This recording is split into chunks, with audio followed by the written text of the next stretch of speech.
Welcome to 6 Minutes on Saturday, and I'm broadcasting from the corner of Penelope's kitchen.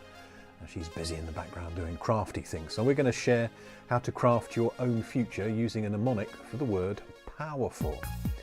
So this is like an upgrade on SMART goals. Many of you will be familiar with SMART goals. Specific, measured, achievable, realistic and timed. And instead we're going to do powerful, where the P stands for positive. And one of the great things about your brain is it can't really think in negatives. It has to think in the positive first before it does the negative. So if there's anything you don't want in your life, you can almost guarantee that you're going to get it. Because if you say, don't think about pink elephants wearing tutus, guess what your brain has to do? It has to create an image of a pink elephant wearing a tutu. So if you go, I don't want to lose money, your brain has to run a program on how to lose money first before it goes don't. So if I say don't think about slugs, boom, you're thinking about slugs. So the P in powerful is for positive. And if you're having a real challenge thinking about what you do want because you've got loads of don't wants in your mind, here's a great question. What would you rather have? So if you can answer that, you can usually put it in the positive. So if my goal is I don't want to lose money, and I go, what would you rather have? You go, oh, that's a tough one, isn't it? I want to get money. If money is important to you. I don't want to lose their friendship. What would you rather have? I want to keep their friendship. So stick it in the positive. The second one, the O, powerful, is for own control. And if you are anywhere near my age, you would have realised by now, I hope, that you cannot control anybody else in the universe. Can you, Penelope? No. There we go. Hopefully the microphone picked that up. You can only control your own life. And so I got such a useful phrase from Paul Avins where he said, control the controllables. Paul and the family have been through some challenges and they had to really draw everything back to basics and go, right, what can we control? Let's focus on the controllables, control the controllables. So your goals, in order to be powerful, must be under your own control. Well, that brings us to the Wobbloo for WIIFM, the world's favourite radio frequency, WIIFM, which stands for What's in It for Me. And unless your dream goal has enough energy in it to draw you towards it, you'll give up when the going gets tough, and the going will get tough. So ask yourself, what's in it for me? What will this goal do for me? And that can be really helpful when you haven't got a goal that's quite powerful enough. I'd love to learn to read music fluently, and I've never got around to practicing it because it's not compelling enough as a goal. So if I go, all right, what's in it for me then if I learn to read music? Now that would lead to me getting a lot more pleasure from playing guitar and then learning piano, because music is a language in and of itself. So if my big goal, my master goal, is to learn to play the piano fluently and to read music by sight, that learning to read music is a sub-goal, a step on the way to that glorious outcome. So P for positive, O for own control, W for what's in it for me, or your Y, which is much more current at the moment, Simon Sinek talking about the purpose, the power of your why. Then we have the E for evidence.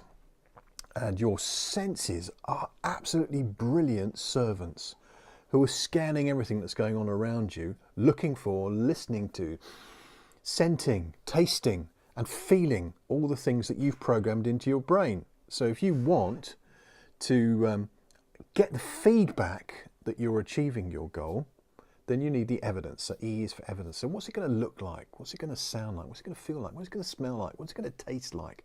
And then your goal will literally make sense. Yes. Positive, own control, what's in it for me, evidence. R is for resources. And this actually might contradict with the own control bit, because sometimes you're going to need help from outside. I'm a real fan of team dynamics, and team dynamics has been a real eye-opener for me. I've done lots of things like Myers-Briggs and other psychological systems, DISC, Insights, Tetramap. They're all brilliant articulations of Jungian psychology. But it's been team dynamics from Paul Avins and based on Roger Hamilton's work as well that has really helped me make a switch in my business, because with team dynamics, what you get to do is to cherish the difference. So with most Jungian type measurement tools, you learn to understand yourself, you learn to understand others, and so you communicate better. But with team dynamics, I've learned to actually seek out different people. My profile is what they call the creator. And so I know now that as an entrepreneurial business owner, what I need to make my business jump to the next level is to find a supporter and an accumulator. I can give you a link to the blog on this so it makes more sense to you. But the point is, I need resources outside my own world to achieve my goals, and that's not under my own control. So I have to set a sub-goal that says, I want to find and recruit a supporter. I want to find and recruit an accumulator.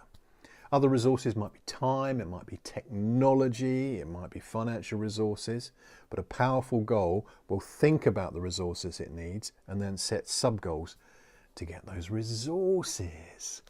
Well, that leaves us FUL for powerful.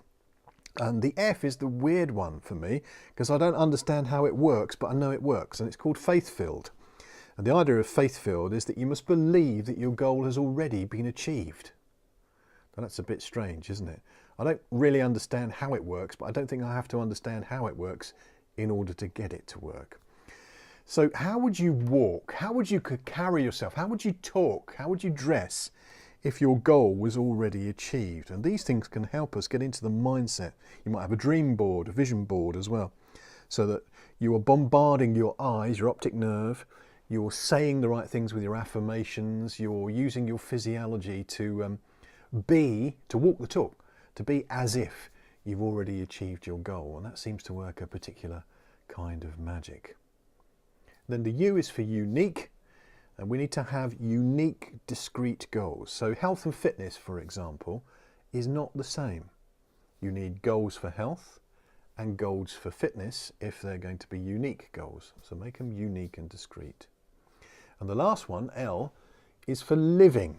We need living goals. And that's not goals for living, although we do need those as well. It means getting to terms with the fact that there's a wonderful thing in the Lord's Prayer that says, give us this day our daily bread. There's daily bread that we need. We need to take our goals and make them fresh, like bread, on a daily basis. So when you have a good night's sleep, or if you have a bad night's sleep, either way, you reboot the system. And your brain's kind of a fresh canvas first thing in the morning. It goes, okay, what programs do we want to load today? And those programs are things like your goal setting. So if you sit down in the morning and take a rough piece of paper, it hasn't got to be your vision board, your beautiful journal, just a rough notepad, and write down what you want to achieve, not just that day, but in life, there you can reload your daily bread so that your brain is looking for those positive goals which are under your own control, with a strong why, the what's in it for me, with all the wonderful evidence, with the resources you need. They're faith-filled, they're unique,